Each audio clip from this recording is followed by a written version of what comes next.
Fixing Behavioral Health from Within, a practical framework for real change, featuring Isamu Pant. One of the biggest challenges in behavioral health aren't due to lack of effort, but how systems are designed. In this episode, we sit down with Isamu Pant, author of the Behavioral Health Fix, to explore a practical and refreshingly honest approach to improving care, staff satisfaction, and operations without waiting for more resources. Drawing from experience in community behavioral health and scaling systems in high-performance environments, Isamu introduces the Find, Fix, Serve framework, a simple but powerful method to help organizations move from reactive problem-solving to intentional, sustainable change. This conversation challenges a typical reaction of checking boxes and instead invites leaders, clinicians, and teams to ask a more powerful question: where do we actually want to be? And what's the smallest step to get there? We also explore why behavioral health systems stay stuck in the same problems, how to identify high-impact levers for change, the role of human connection in an AI-driven future, and how reframing challenges can restore agencies across all levels of care. Whether you're on the front lines or in leadership, this episode offers a clear path forward, grounded in reality and built for action. This is Talking Addiction and Recovery, the podcast talking, you guessed it, all about addiction and recovery. Join your host, licensed professional counselor Andrew J. Schreier, as he and his guests break down recovery topics with raw honesty, delving into niche conversations around the topics of substance abuse, mental health, and gambling. We intend to meet individuals where they are on their own personal journey of recovery, with dignity, respect, and compassion. We'll do more than talk addiction and recovery. We'll explore it. We're glad you joined us. Here with today's episode, your host, Andrew Schreier.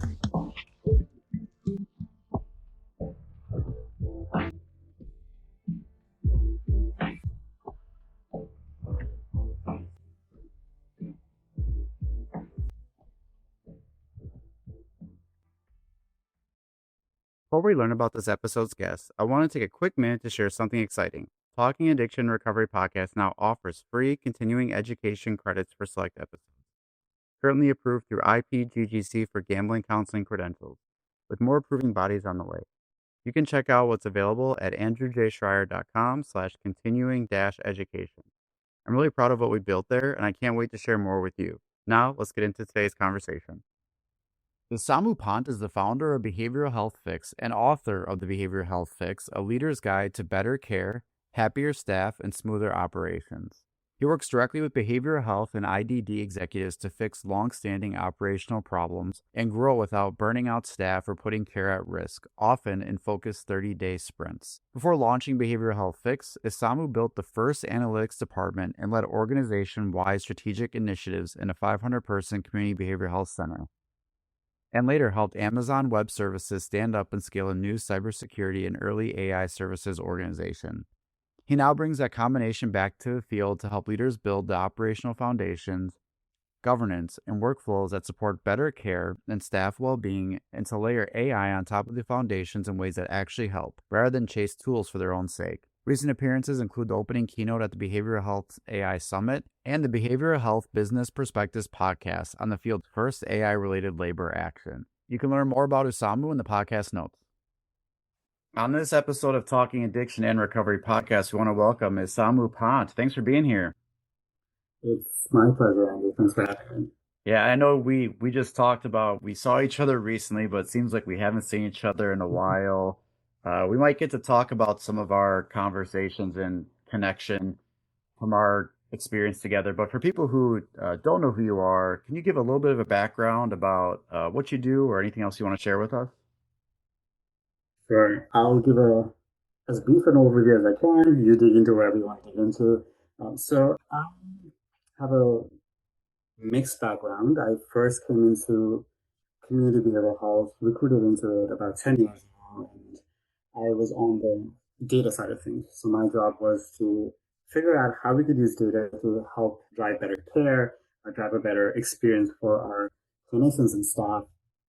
And through that work, I ended up at this community behavioral health center, which was around 500, working with the CEO to build programs where I helped them run 5 of their most critical strategic initiatives. So that touched everything from access to care, clinical outcomes, clinical workflows, EHR implementation, interoperability, staff appreciation, so just the full gamut of it. I did that for a few years. It was a great experience and also a difficult experience in that I came across so many good-hearted people that were trying to do their jobs the best they could, but it wasn't always easy to do their jobs in terms of taking care of people. And after a few years of working there, I was recruited into Amazon, where I worked for a number of years to really help build and scale a cybersecurity organization. And in that work, I started seeing how we can build structures to really help people thrive.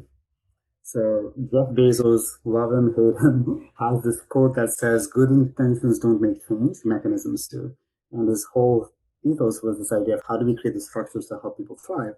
So I came back from that world, wrote the book called The Behavioral Health Fix, which is a guide for leaders in terms of how they can use their current resources, the people that they have, the technology that they have, to drive better care, make their staff happier, and to drive smoother operations. So now I try to share my experience in helping other organizations with theirs, as well as working with a handful of organizations to actually help them drive these outcomes. And one of the things that we're going to definitely talk about is the book itself, The Okay. Behavioral Health Fix, A Leader's Guide to Better Care, Happier Staff, and Smoother Operations Without More Staff or Funding. And when I saw this book and you were the author of it, I was excited because I've read a lot of books on leadership, management, KPIs. I'm actually looking at my bookshelf right now. And it's not that the books weren't great and had value. And what I was constantly disappointed in them was there was never an example of how this applied to behavioral health. Like I've read so many books on like management and like workplace and performance and achieving goals.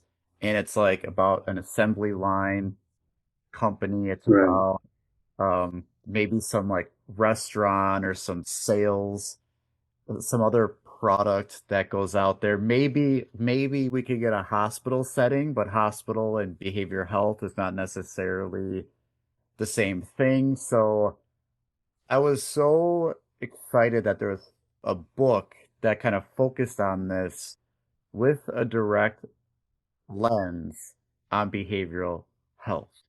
I'm curious, have you had any of that similar experience, or even like when you were writing it or looking things up, did you notice like there really wasn't a book out there or anything that really focused on these concepts related to behavioral health specifically versus some of the other common professions and industries we hear about? The short answer is yes. And I'm so happy that that piece resonated with you because at my time at the community of health center, working in health centers, leadership would have, oh, here's this leadership book we're going to read and we're going to apply it to our organization. And to your point, right, all of those were vague frameworks that didn't apply specifically in our context. They also didn't really give you a clear roadmap of what to actually change and what to do. And as I was writing this book, I was aiming for two things. One, I was aiming it to be a download of everything that I've been able to do that has driven to the success of all the different things that I've managed over the years. Uh, and two, how do I put that into the shortest, most practical framework guide that our leaders can use? Because just like you and myself, I can't commit to a 9 hour to figure something out or in the hopes of figuring something out, right? And so I worked hard to keep this as short as possible, as practical as possible, and as targeted as possible to our field because I think that our field deserves that support. And if I can play a small hand in providing it, that is a win. Yeah, your book was, I mean, if we when we see it, it's thin, it's small. I mean, it was perfect to even just read and almost, I'm pretty sure I went through the whole thing on a flight. I may have taken two flights to do it, but what I noticed what was different about yours, and I'm curious if this was your intention, is you read a book on leadership and you might get like five or six stories of how other places are doing it, and they're pretty drawn out sometimes, right? Like this could be you hear about the same company a few times throughout the book and it covers a couple pages.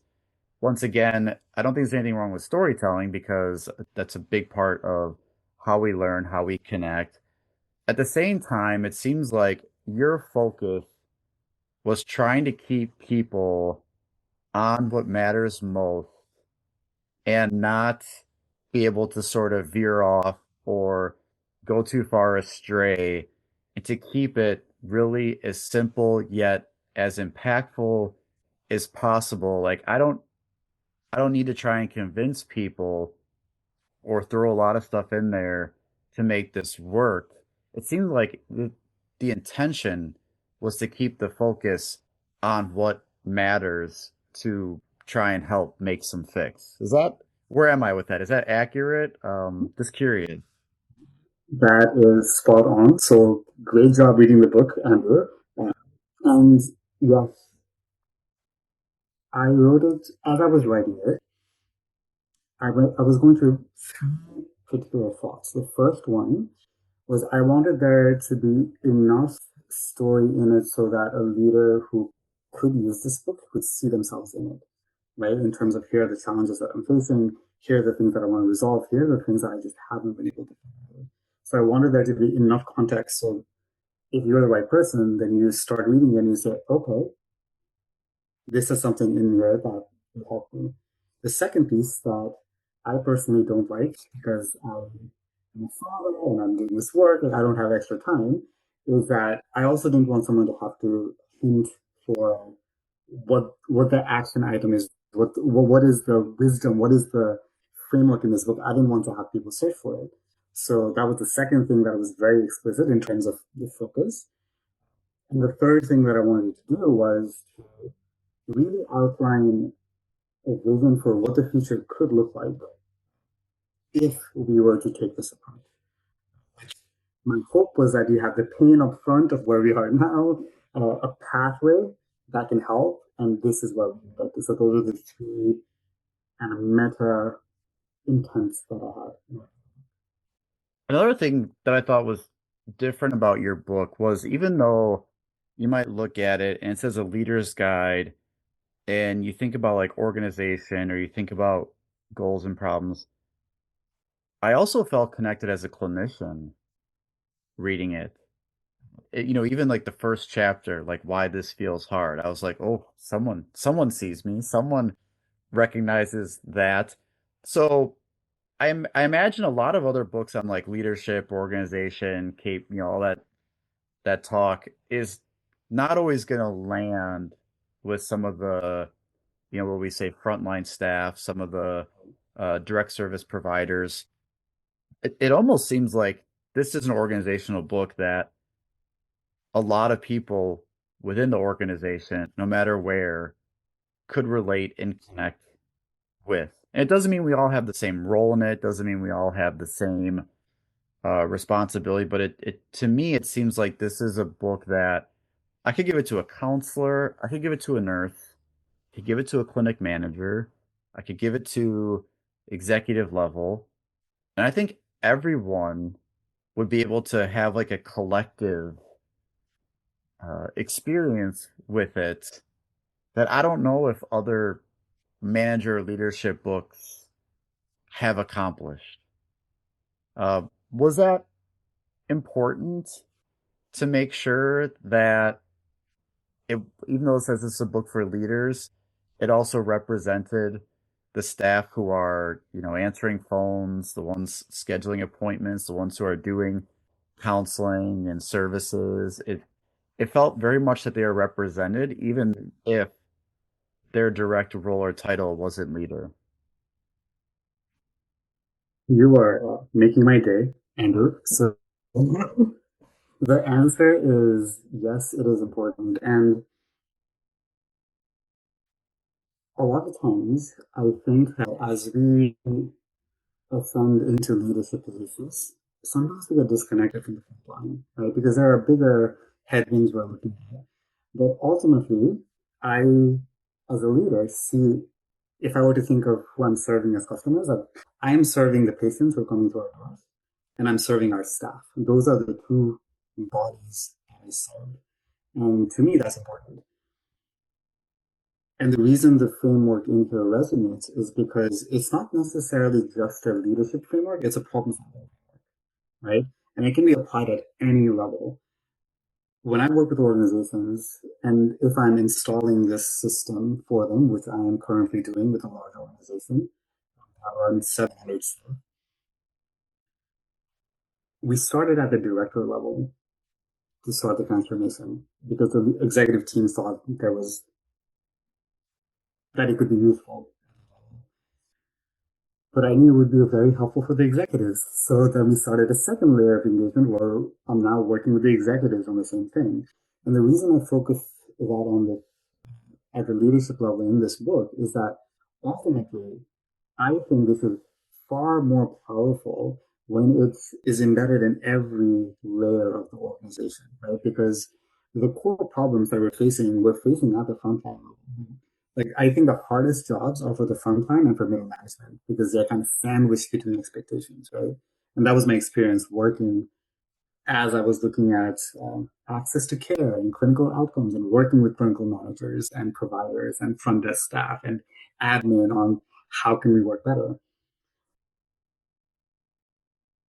And when I was reading or when I aired the first draft of this book to my partner, my wife, her response was, "Oh, this is what we do in our life every day." And I said, "Yes, this is also how we live our life." Because again, it is a problem solving framework of here's where we want to go, what is keeping us from there, what is the smallest change we can make to make movement towards that goal, that outcome, and how do we make sure we create a habit just that success. Right? That's the three parts of the framework. I love how your book provides a lot of closing the gap or the loop on a change we make. Because sometimes we make a change and we think it solved things or we're happy it got done. Because making a change also isn't easy. There's a lot of challenges and there's a lot of work that goes into it. So sometimes we have this idea of we're going to do this or change this. Hey, we did it. We accomplished this. And then also sometimes we forget to kind of like loop back. And your book has some very simple yet powerful questions. Like this one was data tells you what changed, conversation tells you why. Ask staff who are impacted what felt different. I think that's amazing to think about. Like if some change happened and here we are telling ourselves we're doing this because of or for whether it's staff or patients. Like, do we circle back and say, hey, what's felt different since we made this change? Did we actually? There's another one that was, um, is it solving the problem we meant to fix? So even though it might be doing something that is, yeah, it's kind of cool, that's nice, is it actually solving what we meant to try to fix? Because even though it might have a positive, if it didn't actually address what we were trying to fix, we're still in that. So a lot of times I noticed you have just very simple, easy questions of like making sure that it doesn't end because we made a change,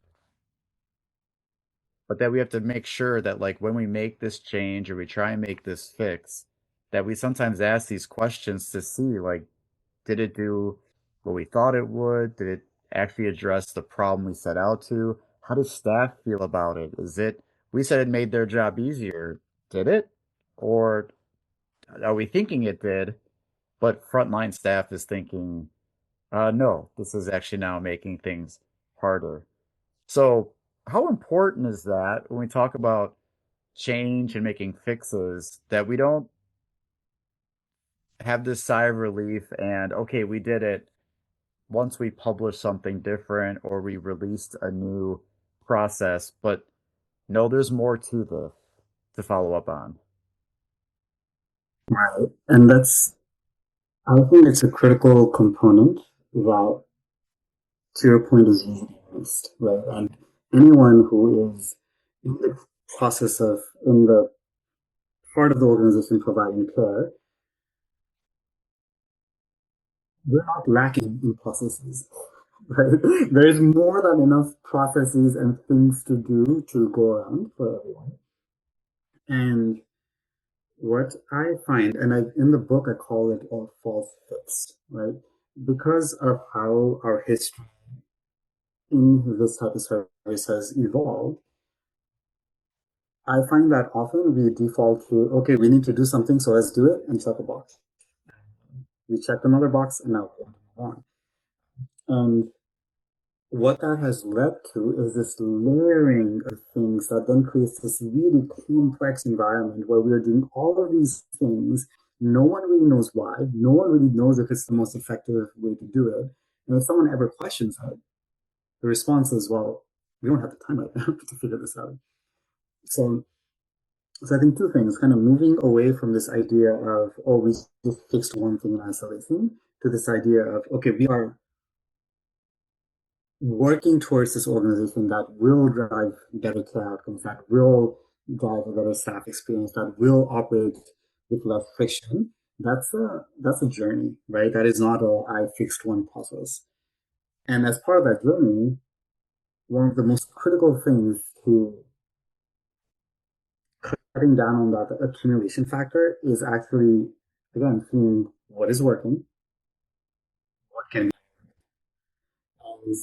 I think both making sure that a fix stays as a fix and that is also evaluated every quarter, every 6 months to say, hey, is it still working? If it's still working, does it need to change to make it work better? Or are we done with it? We don't need it anymore. Because again, no one needs more process in their life if it doesn't serve. And one of the things you've talked about, and I'm sure it's in the book too, but I may have also heard you say it, is the struggle with the behavioral health profession. And I'm sure we're not the only profession that has this. But it seems like when we hear about the challenges that are faced, they haven't changed much in years. Like it's pretty much similar things. And yet it seems like the fixing of it hasn't made as much progress and there hasn't been as much of newer challenges. But it seems like from what you've shared and when I've heard you speak, uh, that kind of interested you, right? And some of this was like you're hearing a really important profession, a really important service when it comes to what we do with behavioral health, struggling for so long with some of these things. And the question I imagine you posed is why can't we? Or why is behavioral health like I sometimes wonder like why do we think we're unique? We're like, well, we got all these challenges and Mm-hmm. we just can't overcome them. They're just gonna always be there. Uh, but that was something that sort of brought you or interested you in doing this because of that narrative of these long-standing issues, yet we haven't been able to have significant fixes to where that's kind of changed. Can you speak a little bit more about that? Yes. And I'll give a little bit of context from the book itself as well. So yeah, when I was in the keynote that we were part of in Nashville, like I had shared that this book came out of frustration, right? Frustration that we're still in this same space working through the same problems and the impact it has, right? The impact it has on the leaders and the staff, on the people that we're serving. And, and in my opinion, a lot of the headwinds that we are facing as an industry isn't going to change, right? Policy and regulation payment plans and all these things are going to constantly keep shifting. So my mind goes, okay, what is under our control that we can then resolve? And the framework in the book is called find, fix, serve, right? And the first piece, the find piece, where we're actually trying to figure out what problem we're solving for and if we're trying to solve the right problem, is the first step that I often see as a step, right? So, for example, our capacity to serve might not be that high, like we're just not doing a great job meeting demand and access times are increasing.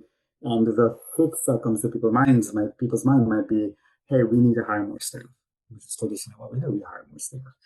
But the actual problem might be that we're not matching the right patients to the right clinicians, that we are not removing the friction from the everyday life of a clinician so that they can focus on service, or we're not giving our clinicians enough time to just be human and reset after hard days of work so they can show up at their best. So there are all these other reasons that then underlie and that are usually the main constraint that we are not solving. And to your question in terms of flip flopping back was that I realized I over the years have built the skill set to be actually able to discern that like what I call the main constraint far more easily and quickly. Like I will identify it off of just random pieces of stories that you'll tell me. And I thought everyone thought that way. So when I was in the field, when I was working in community behavioral health handlers, I would go through, wait, but isn't it obvious that our problem is here? So why are we trying to fix this thing here? That's not going to change the needle. It's a little band-aid. It's not a fix. And then coming back from Amazon, seeing that we're still stuck in the same place and going through, okay, this is a systemic problem. And I can see how to get out of this because there is a way. So I want to do that. I want to help us move out of the status quo that we're stuck in. I think I lost the thread of your main question, but I'm not sure that answered your question. No, it Um, did because it was also that experience because you wrote about it in the beginning of the book too, where it was, I think it's like the first part of it was, would I trust this system to take care of my daughters? The question that started it all. Because then you also reference it in the end of the book, in the epilogue, I believe, if our kids needed mental health support, would you trust the system to take care of them? And I always think like that is the unofficial gold standard of treatment is like, would you send your loved ones there to get care? Like, I know we could talk about outcomes, we could talk about yeah, services and all that, but to me, like, if I wouldn't send someone that I care or love for, trusting that that's where they can go to get the help or support they really need. Um, I don't know. At the same time, I love recommending family and friends to certain places. Like I really enjoy being able to say to someone, "Hey, this is a great person. They do this work. I've known them and I've worked with them. Um, I wouldn't just send them to anybody." So for me, like, and knowing like where that frustration came from, I think is really important to realize in a weird way how important this work is that we do. Like I tell people this isn't just, like a simple thing or an easy thing. Like this is behavioral health is really impactful and in so many ways that to me, I think there's this standard that I sometimes hold, and maybe I can hold this too high for for others, is just really realizing how important that is that when we don't have these fixes or we have these gaps, it's not just oh, well, I guess someone didn't get a package from somewhere. It's okay. Like they can get a refund or something like that. Like, I don't know about a refund on your mental health. There might not be another chance with someone using substances. So for me, I thought like when you started the book that way, you ended it that way, but you talked about some of those frustrations like there. Like I did feel like this was a renewed like call to action that that narrative of, well, that's just how the profession is. We shouldn't be okay with that. I I agree, and I'm sure you heard it in my keynote. I'm sure you heard it in my questions that I ask in every session, right? I am always focused on, okay, so what? What are we going to do about this? And I think that in a lot of conversations with I find such helplessness, right? Because of all the challenges they're facing, all of the headwinds they're facing, and they've faced for decades. It's exhausting, but we still have to do something about it, right? Like I came across a quote a couple of months ago somewhere that said, "It's not your fault, but it is your problem." And and I love that, right? Because that is how I see it. A lot of leaders, a lot of people providing the care, the way the system is, the way everything is set up right now, it is not their fault, but it is our problem, and we do need to do something about it. And that frustration, that story about the question about my daughters that you said that I had in the book, it was, I think, a few months into starting in behavioral health and recognizing how passionate the people in the organization were about the services they provided and how burnt out at the same time they were, and the dysfunctional systems in between, right? Like processes that didn't make sense, things that were creating friction, technology that doesn't just doesn't work well enough to be able to be used to drive better care. I was so frustrated, and when my wife asked me that question, I think I read in the book that like, I was like I couldn't respond, like I couldn't say yes, and my work now, like that is my golden bar for anyone, any organization that I'm working with, is like that is the bar that I aspire to, and that is the bar that I want to move this industry to. But it is hard, like you said. The work that we do is hard. The work of mental health care and substance use, like all of this is so incredibly hard. And I like how you just phrased it because that's how exactly how I imagined the tone of this was. I think you were saying it where you didn't cause it, but it is your problem. And when I think about that and I read your book, you you didn't call anyone a bad leader. You didn't say anyone was not working to their best or their like you really had a compassionate view for like everyone from like leader to staff. That also I've seen it where, it is blame this because they're this or someone's this way. But when I read it, when you say that, it was such a compassionate view for the profession and all the people, whether you are, frontline or executive level. Like your view was people are really trying their best with so much compassion for what they do. And yet there are these problems that we may say, well, I didn't cause this, but this is impacting what I do. This is impacting the people that we serve, and we can't wait and see for something to fix it or change it. But your tone was so mindful, I think, for anyone within an organization to not take on this. It must mean I'm a bad leader or a bad uh, professional or anything like that. Uh, where am I with that?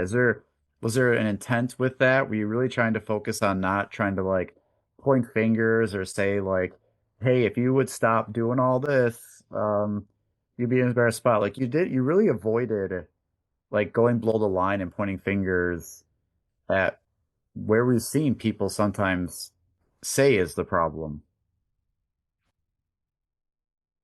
In almost every interaction with leaders and frontline staff that I have, for the most part, I always see that there is such a strong intent to do the right thing. And people, because I mean, we hear it all the time, no one is in the field to make bank, right? Like, this is not a lucrative money making opportunity. We're here because we care. And if we're here because we care, and if our intent is to do good, then the reality is that we just don't have the right tools, right? Like our environment isn't set up to help us succeed. And I believe that at my very core. And in so many organizations, I find that frontline staff are annoyed, to use a soft word, at leadership, right? Leadership is annoyed at frontline staff because they say, hey, this thing should happen, and it doesn't happen. But at the implementation level, at the frontline care level, it is never as simple as just doing this thing. When you have 200 things on your plate, you can't just add one more thing and just expect it's going to magically work. There are all these things, right? But the intent across the line is still good. The intent is still to serve people well. And I always see the intent, and that is also one of the biggest sources of my frustration is because the intent is so good everywhere, and yet the work is so incredibly hard. And that doesn't feel fair. Like just talking about feelings, it doesn't feel fair that it has to be this way. And I don't think it has to be that way. I think it'll take work to get out of it, but fundamentally, I think it can be different.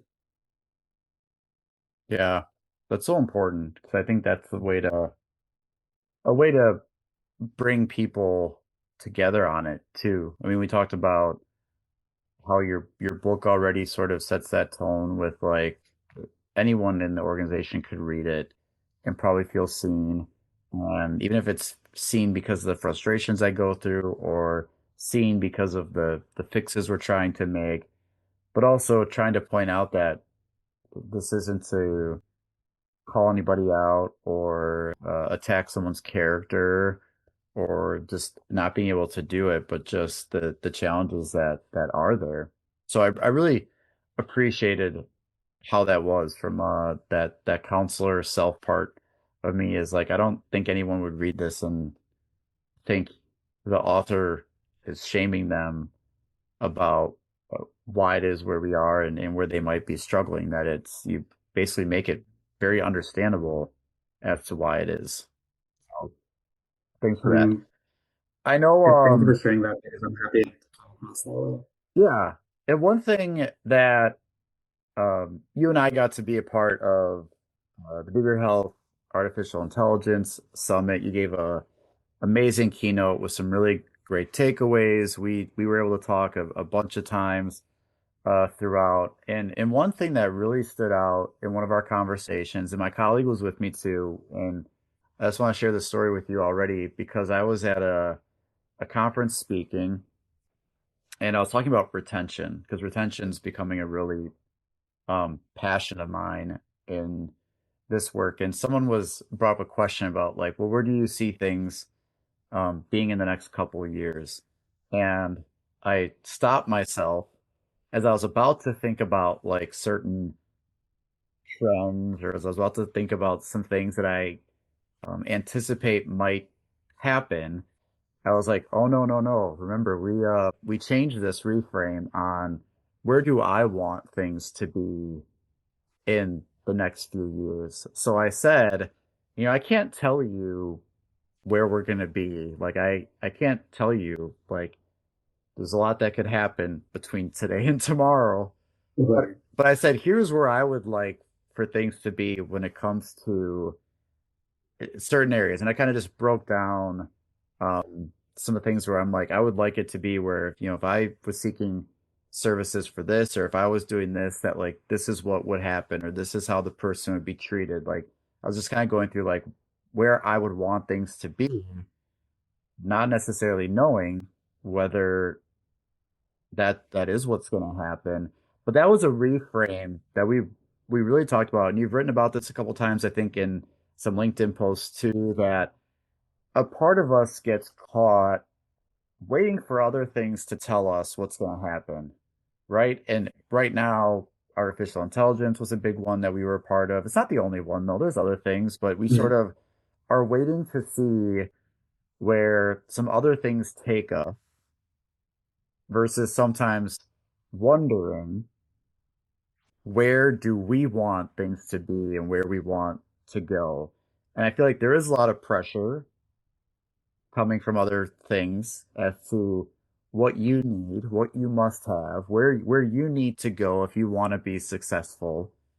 So can you talk a little bit about that that reframe, and especially just because of all the things that are out there, and especially with sometimes the messages that we get, because I'm pretty fortunate that I work in a big organization with a lot of people and a lot of leadership that is considering this, but I also think we forget about the people who like own their own practice.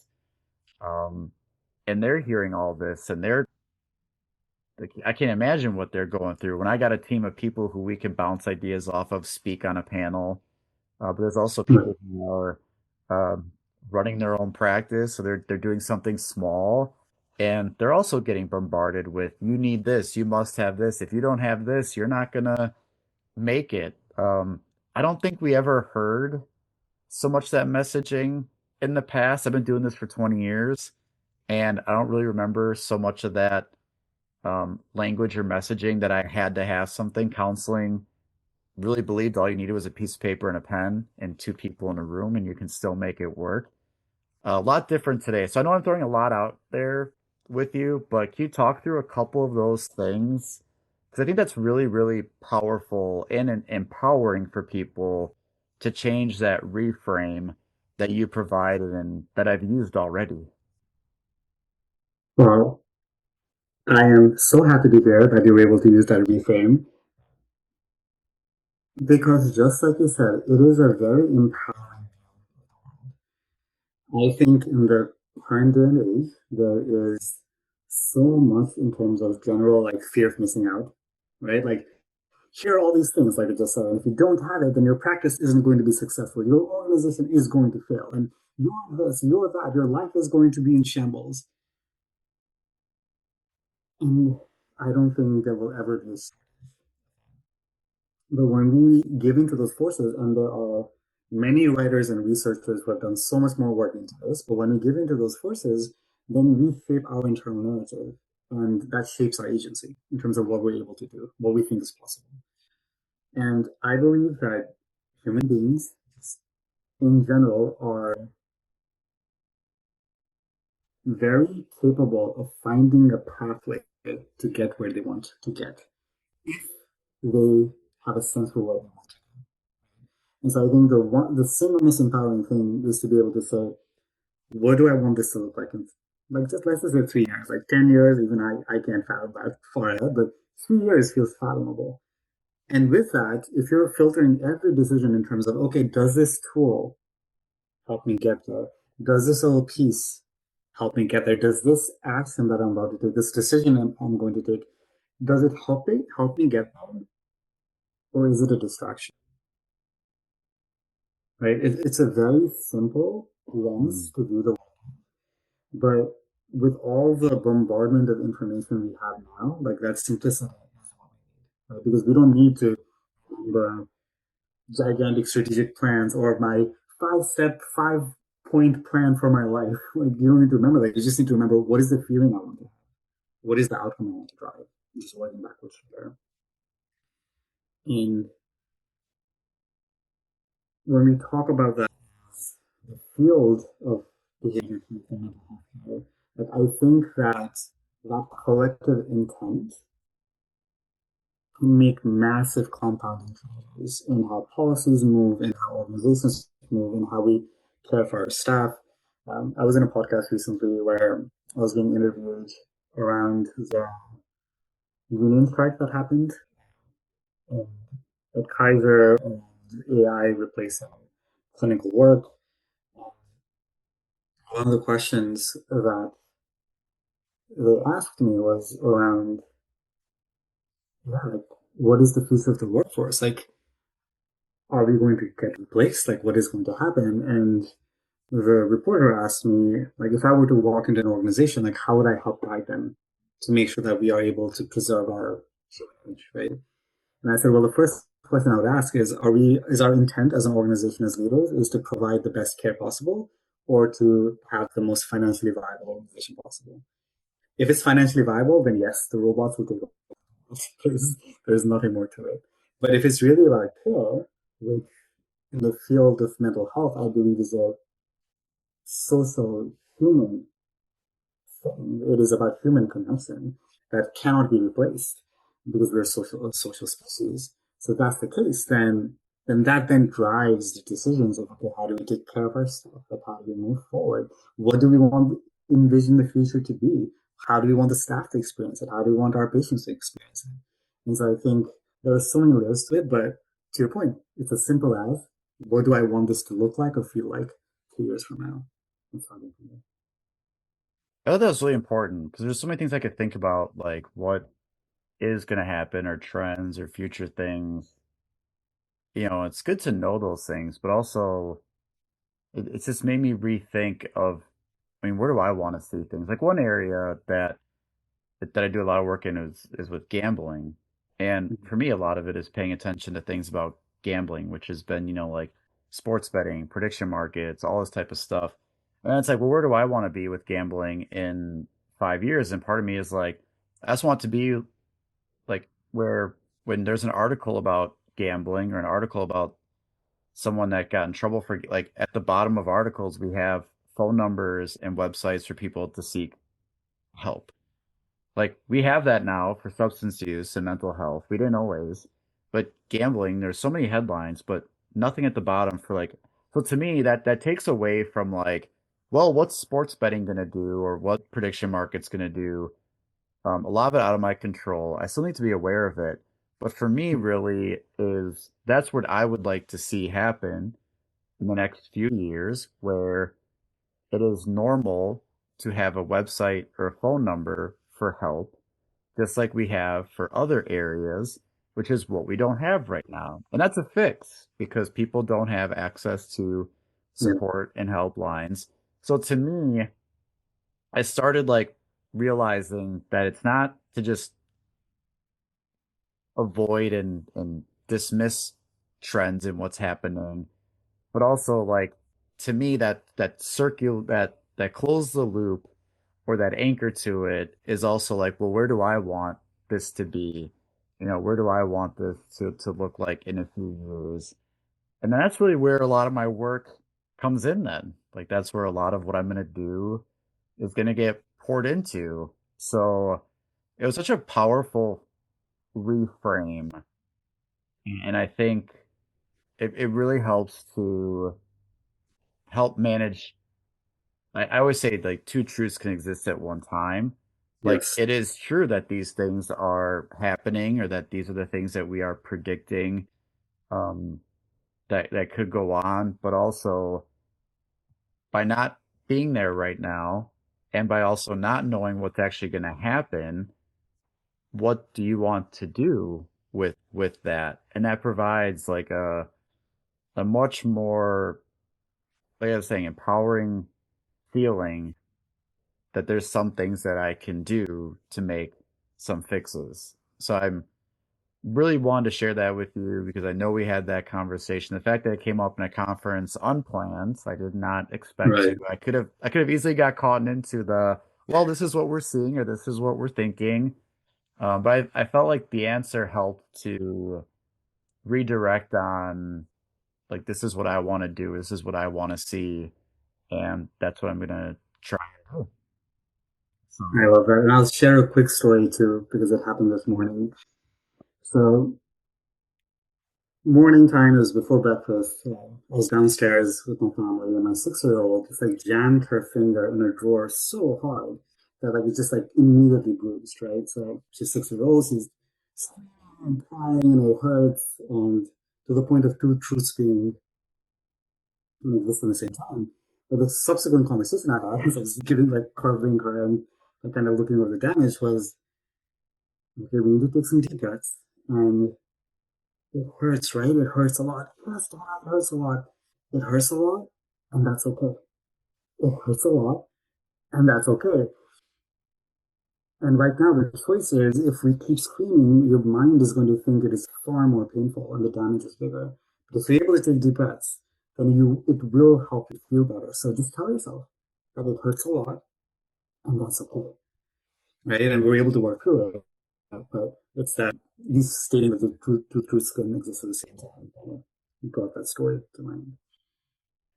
Uh, Last question before we kind of wrap up is Mm. you talk about levers in your book, and I feel like that's a great place to sort of think about change can be difficult. Some of these things that are going on are pretty heavy and overwhelming. They might need a lot of people, but you also talk about how just even the right lever can make such a difference in a fix. So, what would be your like one or two recommendations for people who haven't read your book yet and are feeling the weight of what's going on and have been living or working in the struggles that we have talked about? Like, what would be really your initial lever to kind of sort of help them to work towards what would be a fix or something that would be different than what's been going on now? Where would you sort of begin to direct people on that? And I will speak of levers broadly because I think of lever and leverage as the one thing that you can do that can have the most impact with the least effort, right? And so I think the first highest best lever is to actually figure out what the source of your challenge is. And then the leverage comes in terms of what is the smallest thing you can do to impact them. So if I'm clinician working day to day, like looking at providing services, then my biggest source of frustration might be my uniform, for example. It doesn't work quite the way I want to work. I think it's a common thing that many deal with. So in this case, the best lever would not be to change EHRs because I would imagine that you don't have enough leverage to change the EHR your organization uses. So then you think about, okay, in my day to day, what is the biggest lever I have? And in that instance, the biggest lever might be that before I do anything on the EHR, I am going to take a 5 minute break to just walk around because that will make me feel so much better that that frustration of using the system isn't going to pass, or I'm going to do it right after, right? That feels like such a what? Like how is that a lever? But if that's a lever that gives you the most joy and it's something that is in your control, then I would argue that that is in that moment the biggest lever. So and for if you're a manager and you're seeing the same challenge happening across multiple clinicians that you're taking care of, then for that manager, that level will be, I really need to talk to the training team or the IT team to see if there's anything that can be done here. Because I see that the one pain that all of my providers are going through seems to be missed. So their biggest leverage is to identify what that common experience is and then see if you have enough leverage to help work with someone else to fix it. So the leverage kind of changes with orders of magnitude of what you have control over and what you don't. But essentially, starting with the area that you have the biggest control over to see so that you can take a step towards it. Because if you can't do anything about it, then that is not a matter. That is something that I would either try to build momentum to change or just leave that for next Yeah, that's great. I think that's really important, like for people to find a way to process or even think through like how challenging it is and not just getting stuck in that same old narrative. Like we're trying to break part of the narrative besides providing a problem solving framework. It is also like a way to disrupt the narrative that's been around for so long about not being able to um deal with it or not being able to do anything. So I really want to have a little part of our end conversation about that. So thank you for that. All right. I mean, this has been a great talk. I know you and I will still be in communication and connecting with one another. So But based on our conversation, based on anything that you've got going on or you want people to know, what would be your final message for listeners? My final message, and thanks to you for bringing this up, is that I think the world is a hard place. Like, there are just so many things happening. So no matter what you're grappling with, I would urge you to think in that mindset of what do you want this part of your life, this part of your job, this part of your organization to feel like, look like 3 years from now? And then what is the smallest step you can take towards it right now to just keep that going and keep moving? The book has the find fix serve method, which might help in that regard, depending on what goal you're trying to make. So check it out. And Andrew, you mentioned you'd have my contact information with the podcast. So reach out to me on LinkedIn. I usually post at least once or twice a week with thoughts, ideas that people can adopt. I also respond within like 2 days in LinkedIn. So if you're on LinkedIn, find me, message me. I hope this helps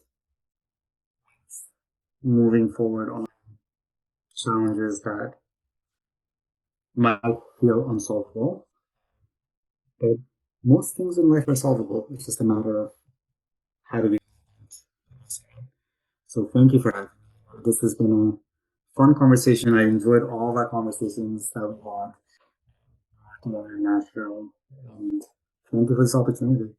Yeah, it was great. And I love the ongoing dialogue, the discussions, it creates like this helps me get out of like an echo chamber and have more of like a think tank, go through some of these just like ideas and what's going on. And I was so just impressed at the idea that there's this book out there that was about things like leadership and whatnot, and it actually focused on our profession versus so many times trying to think about like, well, how does this apply over here? You were like, this is what it means in this area. So to me, that was so important to have a resource like that because I don't have any others that connect in such a way that it does. So yeah, the book is The Behavioral Health Fix, a leader's guide to better care, happier staff, and smoother operations without more staff or funding. So thanks again for being here. I appreciate it. I look forward to our ongoing collaboration and discussions, and it was a pleasure to have you on. What Usamu shared today exactly why I keep making this show. If you didn't notice, I was excited to finally read a book that focused specifically on these issues related to behavioral health. There are professionals and people in recovery all over the country who need to hear conversations like this one. And the way they find us is through reviews. If this episode moved you, challenged you, or gave you something to bring back to your work, take 30 seconds on Apple Podcasts and say so. Your words are what grows this community. Scroll down in the app, hit the stars, leave a note. It means everything. I'll see you next week. You've been listening to Talking Addiction and Recovery with Andrew J. Schreier. We're so glad you've joined us and invite you to connect further with the show and these topics at www.andrewjschreier.com. That's Andrew J. SCHREIER.com. You can also email us directly at talkingaddictionandrecovery@gmail.com and connect on social media. Instagram at Talking Addiction and Recovery, Facebook Talking Addiction and Recovery Podcast, and Twitter at TalkAR_podcast. To stay connected and never miss an episode, be sure to like, rate, and subscribe. Until next time, friends, let's keep talking addiction and recovery.